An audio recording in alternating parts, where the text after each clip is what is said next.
MSS ప్రేక్షకులకు నమస్తే. నేను మీ మండల సంజీవ. మిత్రులారా, ఈరోజు ఈనాడు, వెలుగు, ఆంధ్రజ్యోతి, నమస్తే తెలంగాణ ఉన్నటువంటి ప్రధాన అంశాల విషయానికి వస్తే, ఉపరాష్ట్రపతి రాజీనామా అనేటువంటి వార్తపైనే ఈరోజు అన్ని పత్రికల్లో మొదటి పేజీలోని ఈ యొక్క అంశం పైన పలువురు పలు విధాలుగా మాట్లాడినట్టు వార్తలు ఈరోజు కనిపిస్తూ ఉన్నాయి. మిత్రులారా, ఈనాడు పత్రిక విషయానికి వస్తే, రాజీనామా వ్యవహారంలో అనేక ప్రశ్నలు అనేటువంటి ప్రధానమైనటువంటి శీర్షికతోని ఈ యొక్క వార్తాపత్రికలు కనిపిస్తున్నాయి. అదేవిధంగా ఇక జ్యోతి, వెలుగు దినపత్రిక విషయానికి వస్తే వివిధ కారణాలతోటి అనేటువంటి వార్త కూడా కనిపిస్తూ ఉంది. ఏదేమైనప్పటికీ కూడా ఉపరాష్ట్రపతి రాజీనామా వ్యవహారం విషయానికి వస్తే, మరి ప్రభుత్వానికి సహకరించలేదా ఉపరాష్ట్రపతి ధన్ఖడ్ గారు? మొత్తాన్ని మీద మరి ప్రతిపక్షాలకు అధిక సమయం కేటాయించారా? ఈ యొక్క విషయంలోనే ఎక్కువ వారు దృష్టి పెట్టి బీజేపీ ప్రభుత్వం వారిని దగ్గరుండి రాజీనామా చేయించినట్టు అనేకమైనటువంటి విశ్లేషకులు భావిస్తున్నటువంటి విషయం ఈరోజు వార్తాపత్రికల్లో కనిపిస్తూ ఉంది. ఎందుకంటే బీహార్ ఎన్నికల సమయంలో మరి తప్పనిసరి ఈ యొక్క ధన్ఖడ్ గారిని తప్పించాల్సి ఉంటేనే మనకు బాగుంటుందని చెప్పేసి బీజేపీ భావించి ఉండవచ్చు అనేటువంటి ఆ కోణంలో కూడా ఈ యొక్క వార్తలు కనిపిస్తా ఉన్నాయి. మిత్రులారా, ఇటీవల ప్రతిపక్షాలు మాట్లాడినప్పుడు పలు సందర్భాల్లో కూడా ఈ యొక్క రాజ్యసభలో ధన్ఖడ్ గారు వారికి అధిక సమయం కేటాయించి వారిని నిలువరించలేకపోయారనేటువంటి వార్త కూడా ఈరోజు కొన్ని పత్రికల్లో ప్రస్తుతానికి కనిపిస్తా ఉంది. ఏదేమైనప్పటికీ కూడా మొత్తాన్ని మీద ఈ యొక్క ఉపరాష్ట్రపతి రాజీనామా అనేటువంటి విషయంలో పలు విధాలుగా పలు విశ్లేషకులు భావిస్తున్న విషయం ఏంటంటే, కేంద్ర ప్రభుత్వానికి ప్రధానమంత్రి కానీ ప్రభుత్వానికి కానీ ఉపరాష్ట్రపతి నియామకం నచ్చలేదు, వారిని రాజీనామే తప్పనిసరి అయినటువంటి వార్తలు కనిపిస్తా ఉన్నాయి. మిత్రులారా, ఎందుకంటే నిన్న రాజీనామా చేసినటువంటి నేపథ్యంలో వెనువెంటనే రాష్ట్రపతి ముర్ము గారికి పంపించడం, ఆమోదించడం, ఆ తర్వాత కూడా వారి పట్ల ఎలాంటి కూడా ఒక ప్రేమపూర్వకంగా మాట్లాడినటువంటి మాటలు ఎక్కడ కూడా బీజేపీ వారు మాట్లాడినటువంటి మాటలు ఎక్కడ ఈరోజు వార్తాపత్రికలు లేదు. ఎందుకంటే ఇది అంతర్గతంగానే వారు చెప్పినట్టు సమాచారం ఉంది. ఎందుకంటే ఎవరు కూడా ఉపరాష్ట్రపతి యొక్క నిర్ణయం పైన ఎవరు మాట్లాడదనేటువంటి నిర్ణయం కూడా ఉన్నట్టు స్పష్టంగా కనిపిస్తా ఉంది. మిత్రులారా, వార్తలను బట్టి చూస్తే మొత్తాన్ని మీద ఈ యొక్క 2 సంవత్సరాల వ్యవధి ఉంది ఇప్పటి వరకు ఎవరికి, ధన్ఖడ్ గారికి తన యొక్క పదవీ కాలం. అయినప్పటికీ కూడా ఇది దేశ చరిత్రలోనే ఇది 3వసారి. ఎందుకంటే ఇప్పటి వరకు ఒక 75 సంవత్సరాల్లో ఎప్పుడు కూడా ఇది జరగలేదు. కానీ ఇప్పుడు ఈ యొక్క సత్వరంగానే, అంటే ఇమీడియట్లీగా వారిని తప్పించడం అనేటువంటిది ఇది ఒక దేశ రాజకీయాలని ఒక చర్చనీయాంశం అయింది. ఇక ఇదే పత్రికలో మిత్రులారా, ఆర్టీసీ ఉచిత ప్రయాణానికి సంబంధించి 200 కోట్ల బిల్లు అనేటువంటిది మా యొక్క పథకం, మహాలక్ష్మి అనే పథకం సక్సెస్ అయింది అనేటువంటిది కాంగ్రెస్ పార్టీ చెప్తున్నటువంటి మాట ప్రధానంగా ఈ యొక్క పత్రికలు కనిపిస్తూ ఉంది. అదేవిధంగా బీసీ బిల్లులకు పార్టీ మద్దతు ఉండాలి, బీజేపీ పార్టీ మద్దతు ఇవ్వాలి, పార్లమెంట్లో బిల్లు ప్రవేశపెట్టాలనేటువంటిది డిప్యూటీ సీఎం బట్టి విక్రమార్క అంటున్నటువంటి వార్త ఈరోజు మొదటి పేజీలో కనిపిస్తూ ఉంది. మిత్రులారా, ఈనాడులో ఇక వెలుగు దినపత్రిక విషయానికి వస్తే, బీసీ బిల్లు పట్ల బీజేపీ, బీఆర్ఎస్ వారి యొక్క వైఖరి బయటపడింది అనేటువంటి ఒక విమర్శనాత్మకంగా రాష్ట్ర మంత్రి పొన్నం ప్రభాకర్ సంబంధించినటువంటి వార్త ఈరోజు వెలుగు దినపత్రికలో కనిపిస్తూ ఉంది. మిత్రులారా, ఈరోజు ఇదే పత్రికలో సాగర్ నిండక ముందే ఈ యొక్క ఏపీ సర్కారు చెల్లులు అనేటువంటి విషయాన్ని ప్రస్తావిస్తూ ఈ యొక్క వార్త ఈరోజు వెలుగు దినపత్రికలో ప్రధానంగా కనిపిస్తుంది. మిత్రులారా, ఇక ఇదే పత్రికలో ఎయిర్ ఇండియా విమానంలో మంటలు అనేటువంటి వార్త ఒకటి ఈ పత్రికలో కనిపిస్తోంది. మిత్రులారా, ఇక ఆంధ్రజ్యోతి పత్రిక విషయానికి వస్తే, ఇటీవల చేసినటువంటి బీసీ రిజర్వేషన్ పై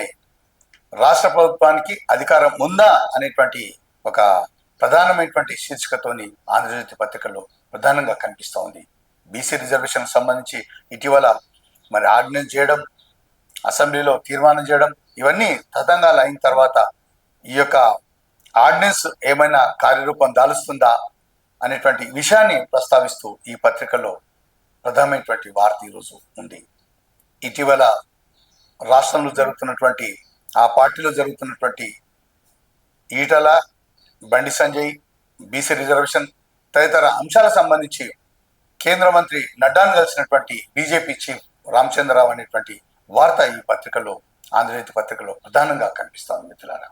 అందరినీ కలుపుకొని ఈ యొక్క రాష్ట్ర స్థానిక సంస్థల ఎన్నికల్లో పాల్గొనాల్సిందిగా ఆ యొక్క మంత్రి గారు చెప్తున్నటువంటి విషయాన్ని ప్రస్తావిస్తూ ఈ పత్రికలో కనిపిస్తూ ఉంది. ఇదే పత్రికలో నిజామాబాద్లో ఫామ్ ఆయిల్ పరిశ్రమ అనేటువంటి వార్త ఈ పత్రికలో ప్రధానంగా కనిపిస్తోంది. అదేవిధంగా నేడు విద్యా సంస్థలకు సెలవు, వామపక్ష సంఘాల అనేటువంటి పిలుపు మేరకు విద్యా సంస్థలు బంద్ అనేటువంటి వార్త ఈ పత్రికలో కనిపిస్తోంది మిత్రులారా. అదేవిధంగా నమస్తే తెలంగాణ విషయానికి వస్తే 2029లో సంకీర్ణ ప్రభుత్వం అనేటువంటి వార్త ఒకటి కనిపిస్తోంది. అదేవిధంగా కేటీఆర్ మా ప్రభుత్వమే తిరిగి అధికారానికి అనేటువంటి వార్త ప్రధానమైనటువంటి శీర్షికలో ఈ యొక్క నమస్తే తెలంగాణలో ఉన్నటువంటి ప్రధాన వార్త మిత్రులారా. ఈనాడులో ఉన్నటువంటి ప్రధాన అంశాలు ఒకసారి చూద్దాం మిత్రులారా. అభిశంసనే చిచ్చు రేపిందా క్వశ్చన్ మార్క్ తో ఉన్న వార్త. ధన్కడ్ రాజీనామా వ్యవహారంలో అనేక ప్రశ్నలు. 2027లో పదవి విరమణ చేస్తానన్న కొద్ది రోజుల్లోనే నిష్క్రమణ. సోమవారం బీఎస్సీ సమావేశానికి హాజరు కాని నడ్డా, రిజిజు. అంతకుముందు వరుస పరిణామాలు. బలవంతం రాజీనామా అన్న కాంగ్రెస్. రాజీనామా ఆమోదం రాష్ట్రపతి ముర్ము నిర్ణయం. నోటిఫై చేసిన కేంద్ర హోంశాఖ. రాజ్యసభకు సమాచారం. ఆయన ఆరోగ్యం బాగుండాలని ప్రధాని ఆకాంక్ష అనేటువంటి వార్త ఇందులో చూస్తున్నాం. బిల్లుల ఆమోదంలో రాష్ట్రపతి గడువు విధింపై అభిప్రాయం చెప్పండి. కేంద్ర రాష్ట్ర ప్రభుత్వాలకు సుప్రీంకోర్టు నోటీసులు అటువంటి వార్త కూడా ఇందులో చూస్తున్నాం. వచ్చే వారం chief justice PC Ghosh commission నివేదిక. టెట్ ఉత్తీర్ణులు 59,6,902 మంది ఫలితాలు అనేటువంటి వార్త కూడా ఇందులో చూస్తున్నాం మిత్రులారా. అదేవిధంగా బీసీ బిల్లుకు పార్లమెంట్ లోను మద్దతు ఇవ్వాలి బట్టి విక్రమార్క గారు అంటున్నటువంటి వార్త ఇది. అందుకోసం ఢిల్లీ వెళ్తున్నాం. భాజపా రాష్ట్ర అధ్యక్షుడు రామచంద్రరావుకు దళితులు, బీసీలు అంటే చిన్న చూపు. ఆయన పంపిన లీగల్ నోటీస్ కు భయపడే వ్యక్తిని కాదు. ఉప ముఖ్యమంత్రి బట్టి విక్రమార్క అంటే వార్త ఇందులో చూస్తున్నాం మిత్రులారా. ఉచిత ప్రయాణాలు 200 కోట్లు. మహాలక్ష్మి సరికొత్త రికార్డు. ఆర్టీసీ 0 టికెట్ల జారీలో కీలక మైలురాయి. ఆడబిడ్డలకు అభినందనలు సీఎం రేవంత్ రెడ్డి. మహిళలకు 6,671 కోట్ల ఆదా మంత్రి పొన్నం. పథకం ప్రారంభం 23 డిసెంబర్ 9 అనేటువంటిది. రోజుకు 35 లక్షల మంది అనేటువంటి వార్త. పట్టణీకరణ ముప్పు. ప్రమాదం బారిన దేశంలో 3 వంతుల జనాభా వార్త. ఇది ఒక ప్రధానమైనటువంటి ఈనాడు పత్రికలో ప్రధాన పేజీలో కనిపిస్తా ఉంది. సిగాచి కోటి కష్టాలు మిగిల్చి. సిగాచి పరిశ్రమలో ప్రమాదం జరిగిన సమయంలో సహాయక చర్యలు ఇచ్చింది తక్షణ పరిహారమే. రెక్కాడితే గాని డొక్కాడని కుటుంబాలు. 10 రోజుల్లో మరో 10 లక్షలు అనేటువంటి వార్త. చంద్రశేఖర్ అదనపు కలెక్టర్ సంగారెడ్డి అనేటువంటి వార్త.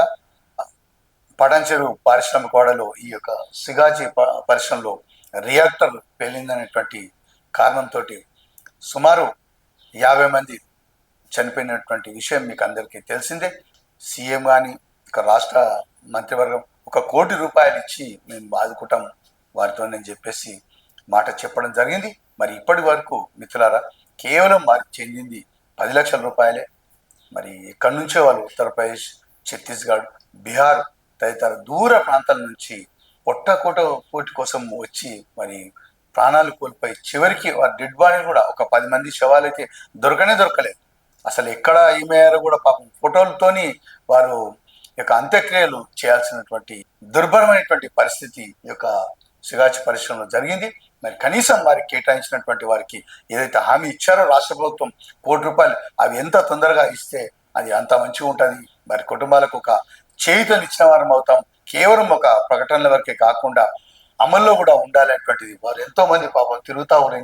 ఇంకా కూడా అధికారుల చుట్టూ తిరుగుతూ ఉన్నారు.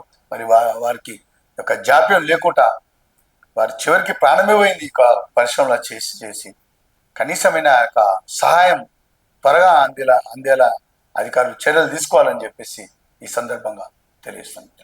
ఈరోజు వెలుగు పత్రికలో ఉన్నటువంటి ప్రధాన అంశాలు చూద్దాం. బిల్లుల ఆమోదానికి గడువు పెట్టొచ్చా?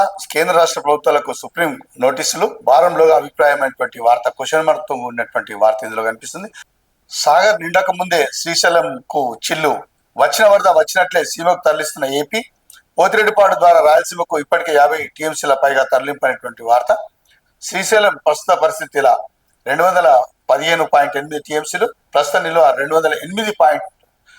టీఎంసీలు అనేటువంటిది, ఇన్ఫ్లో 88,623 క్యూసెక్లు అనేటువంటిది. శ్రీశైలం నుంచి ఏపీ వైపు అనేటువంటి ఒక లిస్ట్ కూడా ఒకటి ఉంది. అంటే వచ్చి నీళ్ళు వచ్చినట్టే మరి మరి తరలిస్తారు ఏపీకి. ఇక ఏం మిగులుతాయి ఏమదైతే. అచ్చా, మిగ్ 21 విమానాలకు ఇక సెలవు అనేటువంటి వార్త ఇది. ధన్ఖడ్ రాజీనామా ఆమోదం. ఉపరాష్ట్రపతి పదవికి ధన్ఖడ్ చేసిన రాజీనామాను రాష్ట్రపతి ఆమోదించారు. రాజ్యాంగంలోని ఆర్టికల్ 67 ప్రకారం రాజీనామాను ముర్ము ఆమోదించినట్టు రాజ్యసభ చైర్మన్ సీట్లో ఉన్న బీజేపీ ఎంపీ ఘన్శ్యామ్ తివారీ ప్రకటించిన వార్త ఇందులో కనిపిస్తోంది. బీసీ రిజర్వేషన్లపై బీఆర్ఎస్ బీజేపీ తలోదారి. బీసీ బిల్లును 9వ షెడ్యూల్లో చేర్పించాల్సిందే అంటున్న బీఆర్ఎస్ నేతలు, కుదరదని తేల్చి చెప్తున్న బీజేపీ లీడర్లు అనేటువంటి వార్త. ఒకవేళ చేర్చిన సుప్రీంకోర్టులో నిలవదంటూ కామెంట్లు. బీసీ రిజర్వేషన్ల అమలుకు 3 ఆప్షన్లు పెట్టుకున్న రాష్ట్ర సర్కార్ తొలి ఆప్షన్ గా 9వ షెడ్యూల్లో చేర్పించేందుకు చర్యలు. కేంద్రం కుదరదంటే ఆర్డినెన్స్ తో జీవో ఇచ్చేలా కసరత్తు. అది కుదరదంటే పార్టీ పరంగా రిజర్వేషన్లు ఇచ్చే యోచన. బీఆర్ఎస్ బీజేపీ తీరుపై కాంగ్రెస్ నేతల ఫైర్ అనేటువంటిది.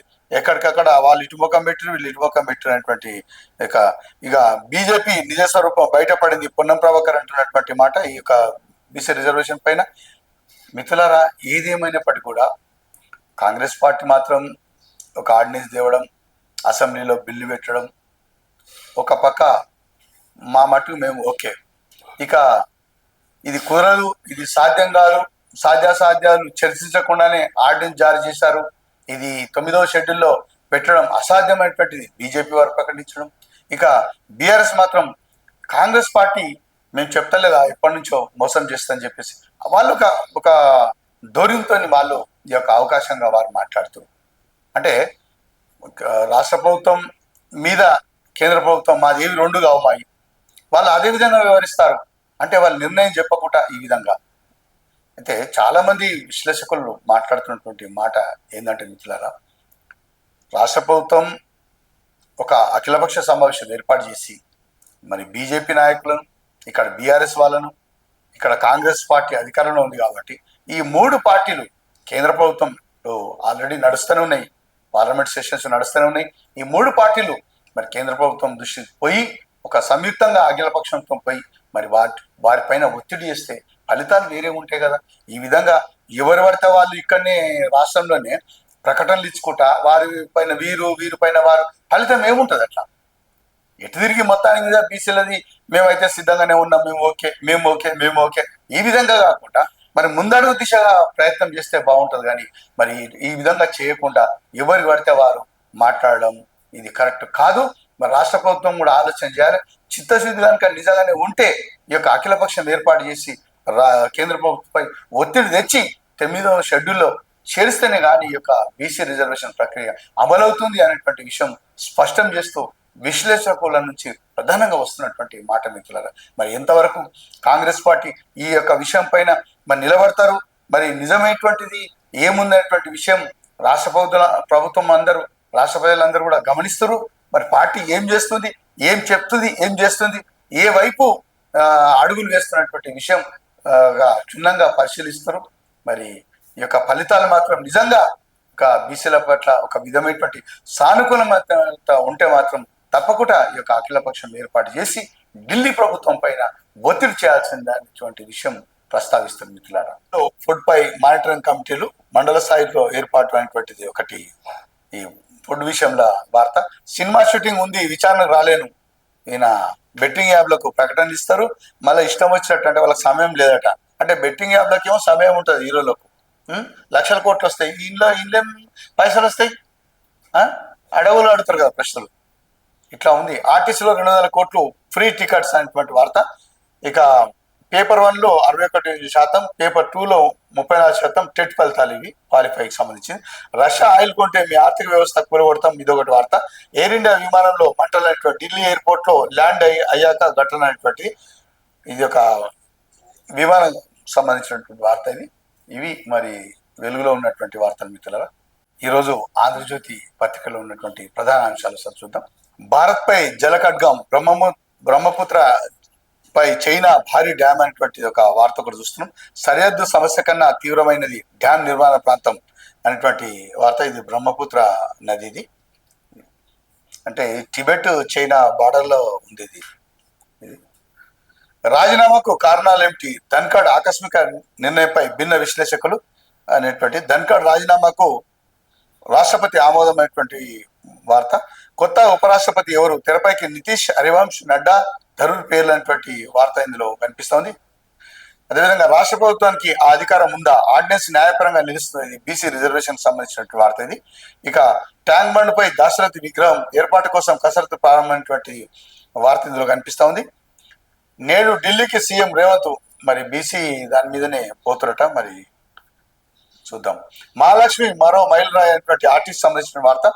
రాష్ట్ర సర్కార్ కు వైఫల్యాలను ఎండగట్టండి, రాష్ట్ర సర్కార్ వైఫల్యాన్ని ఎండగట్టండి, బీజేపీ చీఫ్. బీజేపీ జాతీయ అధ్యక్షుడు నడ్డాతో రామచంద్రరావు, కేంద్ర మంత్రి కిషన్ రెడ్డి. బీజేపీది బీసీ వ్యతిరేక నైజం, బీసీలకు రిజర్వేషన్ల పెంపు తమిళనాడులో సాధ్యమైనప్పుడు ఇక్కడ ఎందుకు కాదు, పొన్నం. బీసీలపై బీజేపీ కుట్రలు, ఆది శ్రీనివాస్ అంటున్నటువంటి మాట ఇది. బీజేపీ వైఖరింటో 48 గంటల్లో తేల్చాలి, జాజిలా అనేటువంటి వార్త ఇందులో చూస్తున్నాం. ఇక ఆసుపత్రిలో కరెంట్ కష్టాలకు చెక్, ఫ్రిడ్జ్ నిల్వ చేసిన మాంసారం తిని ఆసుపత్రి పాలు, ఒకే కుటుంబానికి చెందిన 9 మందికి తీవ్ర అస్వస్థత అనేది మనస్థలిపురకు సంబంధించినటువంటి. వచ్చే 3 రోజులు అతి భారీ వర్షాలు, పలు జిల్లాలకు ఆరెంజ్ ఎల్లో అలర్ట్. తాండూరులో 11.18 సెంటీమీటర్ల వాన, దౌతాబాద్లో 10.68 సెంటీమీటర్లు. పలు కాలనీలు నీట ఉన్న ఇల్లు ముంపులో వందలాది ఎకరాలు పంటలు. మళ్ళీ తెరుచుకున్న శ్రీశైలం గేట్ లాంటి తాండూరులోని ఆదర్శ కాలనీలో నీట ఉన్న ఇల్లు అనేటువంటి. మిత్రులారా, ఈ యొక్క వాతావరణం సంబంధించినటువంటి అతి భారీ వర్షాలు అని వార్త చదువుతున్నప్పుడు మా దగ్గర వర్షాలే పడతలేవా అనేటువంటి కొంతమంది మాట్లాడుతారు. ప్రపంచం చాలా పెద్దగా ఉంది మిత్రులారా. ఎందుకంటే మన ఇంటి మీదనే ఆకాశం లేదు. ఈ విషయం ప్రతి ఒక్కరు గుర్తించాలి. అతి భారీ వర్షాలు అంటే ఇప్పుడు తెలంగాణలో ప్రాంతంలో పడవచ్చు, ఒక జిల్లాలో పడవచ్చు, ఒక ఏరియాలో పడవచ్చు. కానీ ఏదో మన ఇంటి మీదనే ఉన్నట్టు పొద్దున్నాక వార్త చెప్పారు, కానీ అస్సలు వర్షం బాలే, మస్తు ఎండగొట్టింది అనేటువంటి మాటకు మాత్రం ఇది సత్యదూరం. ప్రతి ఒక్కరు ఈ విషయం గుర్తుంచుకోవాలి. ఆకాశం విశాలమైంది, ప్రపంచానికి అందరికీ ఉన్నది ఒకటే ఆకాశం. మరి భారీ వర్షం అంటే ఒక ఏరియా అనేటువంటి విషయం మరి ప్రతి ఒక్కరు గుర్తిస్తే బాగుంటుందని చెప్పేసి. నమస్తే తెలంగాణలో ఉన్నటువంటి ప్రధాన అంశాలు చూద్దాం. రాడార్లో మేడం, కాంగ్రెస్ దూత ఫోన్ కు తప్పని సర్కారీ ట్యాపింగ్, 6 మంత్రులు 25 మంది ఎమ్మెల్యేల ఫోన్లకు దొంగ చెవులు అనేటువంటి వార్త ఇందులో కనిపిస్తుంది. అధిష్టానం పెద్దలతో ఏం మాట్లాడుతున్నారో వినేందుకు నిగా, సన్నిహితులు కుటుంబీకులు ఫోన్ కాల్స్ ఎత్తడానికి నేతల జంకు, సిగ్నల్ యాప్ ఫేస్ టైంలోనే మాట్లాడుకుంటున్న ముఖ్యమైనటువంటి వార్త ఇందులో కనిపిస్తుంది. కంచె గచ్చిబౌలిపై మారిన సర్కారు, రేవంత్ జైలుకి వెళ్ళడం ఖాయం అనేటువంటి యొక్క తెలంగాణ భవన్ లో మంగళవారం జరిగిన మీడియా సమావేశంలో మాట్లాడుతున్న బీఆర్ఎస్ నేత ప్రవీణ్ కుమార్ అంటున్నటువంటి మాట ఇందులో చూస్తున్నాం మిత్రులారా.